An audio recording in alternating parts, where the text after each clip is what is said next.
Now I would like to present the rural beauty of Bangladesh in front of you. Today I would like to describing the radish garden.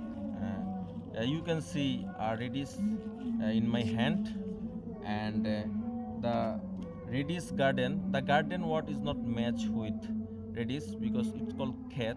I don't know exact the meaning of khet. If anyone know the meaning of khet, please comment on your opinion.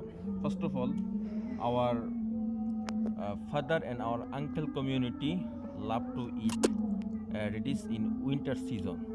In winter season, our father and uncle community cannot see any other vegetable like aloo, potol, korolla, derosh, lal shak, pui shak, and others vegetable.